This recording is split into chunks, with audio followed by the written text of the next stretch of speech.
नमस्कार. तर बघा, आज 5 ते 7च्या टायमिंगचा जो बॅच आहे त्यामध्ये एक मुलगी नवीन जॉईन झाली आहे. तिला ब्लाऊजचा कोर्स करायचा आहे. तर ती ऑफलाईनसाठी माझ्याकडे क्लासला आली. तर तिला मी काय काय शिकवते ते तुमच्याशी आज शेअर करणार आहे. तर तू सगळ्यात पहिले याच्यावर जॉईन झालेली आहे.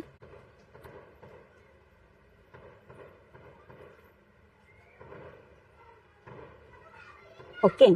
तुझं डेट वगैरे जॉईनचं काय ते 3 महिन्याचा आपला कोर्स आहे. मी तुझे सगळं शेअर केलेलं म्हणजे तुला सांगितलेलं आहे. तर तुला काय काय शिकवणार ते तुला सांगते. सगळ्यात पहिले तुला आहे फोटक्स शिकायचा. त्याच्यानंतर कटोरी, prince cut, boatneck, half collar, standing collar, शर्टची कॉलर. याच्यामध्ये हे तुझे पॅटर्न असणार आणि तू जेवढं पटापट करशील तेवढे तुझ्या सिंपल डिझाईन बॅक साईडच्या आणि हाताच्याही सिंपल डिझाईन मी तुला 3 महिन्यात कव्हर करणार. जर तुला हेवीच्या जास्त डिझाईन शिकायचे असेल तर तुला पुढचा 1 महिना करावा लागेल. तर एवढे सगळे पॅटर्न आपण 3 महिन्यात शिकणार आहे. तर त्याची फीज वगैरे मी तुला सांगितलेली आहे. एक्स्ट्राचे पुढचा जो 4था महिना असेल त्याचेही तुला एक्स्ट्रा चार्ज द्यावा लागणार, कारण की त्याच्या हेवी डिझाईन असते. आणि ही आपली थेरीची वही आहे.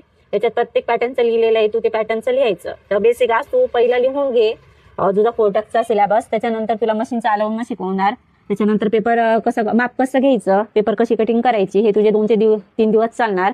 आणि मग डायरेक्टली आपण ब्लाऊजला सुरुवात करणार. समजलं? चालेल. थँक्यू.